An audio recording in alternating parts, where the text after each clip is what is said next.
अस्सलाम वालेकुम, मैं हूं हमजा बशीर और इस वीडियो लेक्चर में हम लोग रिंग थ्योरी का एक बहुत ही इंपॉर्टेंट रिजल्ट डिस्कस करेंगे। Every finite integral domain is a field. हम लोग ये जानते हैं हमारे पास हर फील्ड एक इंटीग्रल डोमेन होती है। हर फील्ड हमारे पास क्या होती है?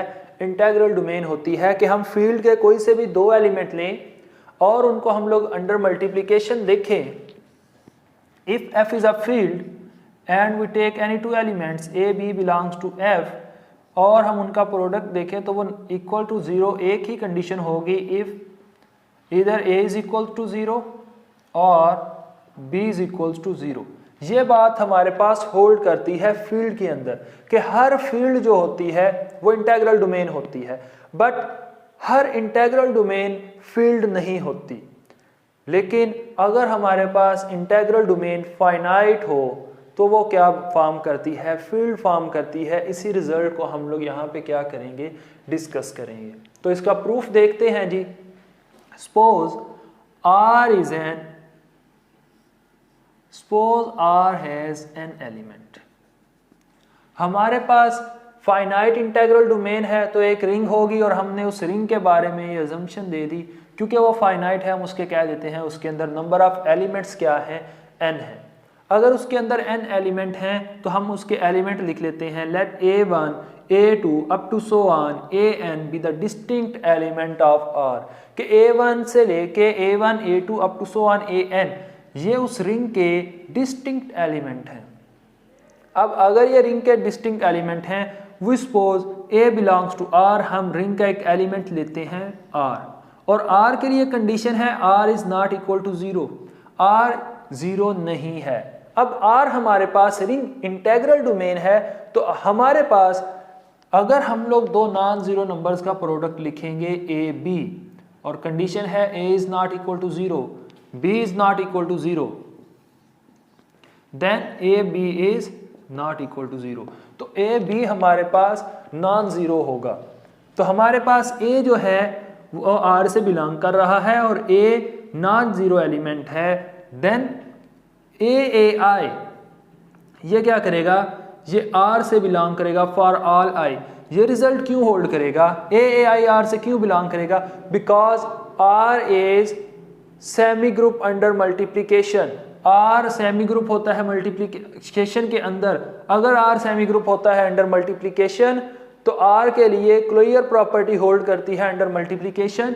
a1 a2 up to so on an ये तो R के एलिमेंट थे, a भी R का एलिमेंट था। जब a को इनमें से किसी के साथ मल्टीप्लाई करवाएंगे तो ये जो प्रोडक्ट होगा इसका आंसर R से बिलोंग करेगा।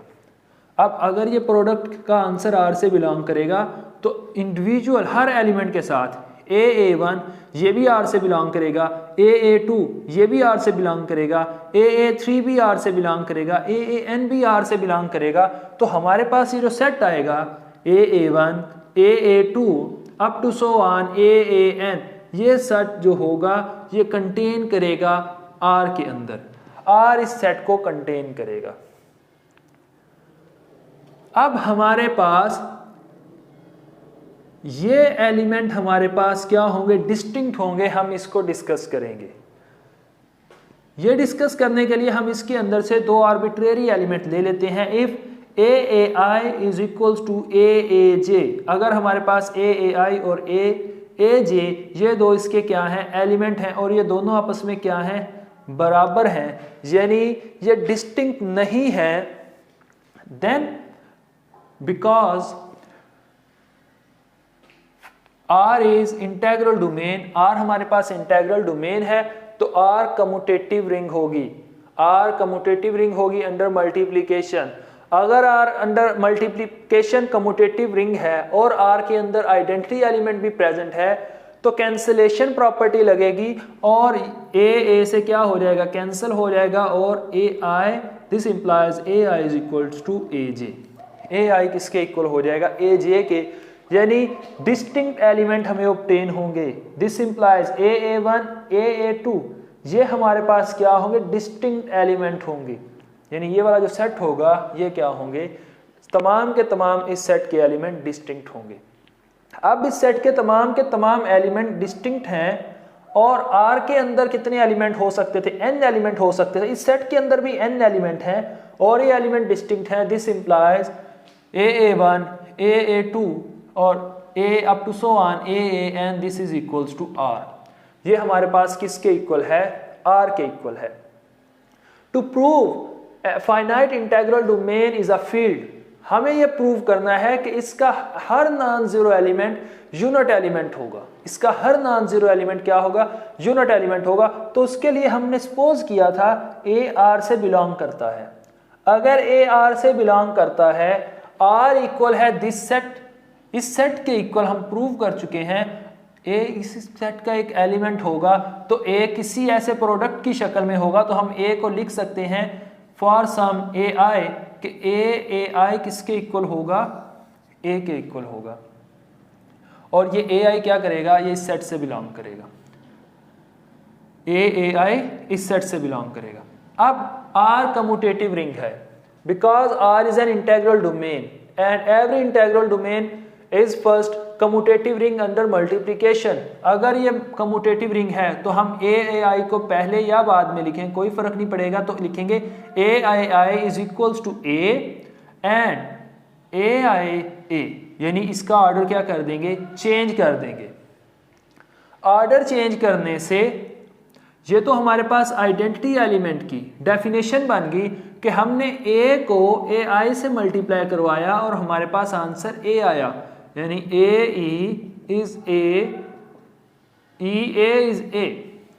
ए को ई को ए की राइट साइड से मल्टीप्लाई करवाया, आंसर वही एलिमेंट आया। ई को ए की लेफ्ट साइड से मल्टीप्लाई करवाया, आंसर वही एलिमेंट आया। तो हम ई को कहते हैं कि ई आइडेंटिटी एलिमेंट है।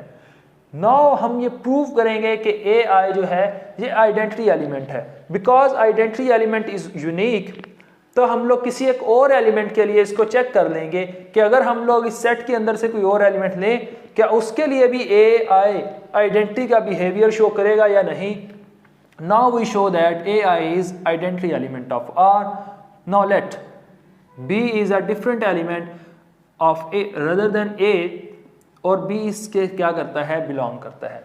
अगर बी इससे बिलोंग करता है तो बी किसी एक के प्रोडक्ट की शक्ल में होगा। Then we can write b is equals to a j for some a j. अब हमने चेक करना है ए आई क्या है, आइडेंटिटी एलिमेंट है। तो ये चेक करने के लिए हम बी के साथ ए आई मल्टीप्लाई करवाएंगे। जब हम बी के साथ ए आई को मल्टीप्लाई करवाएंगे, b a i, because R is commutative we can also write it a i B.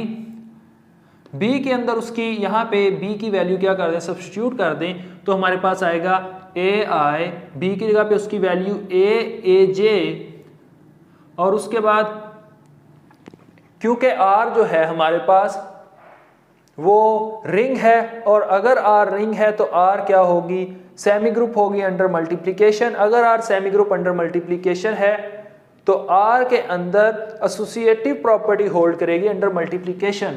तो हम लिख सकते हैं ए आई ए जे।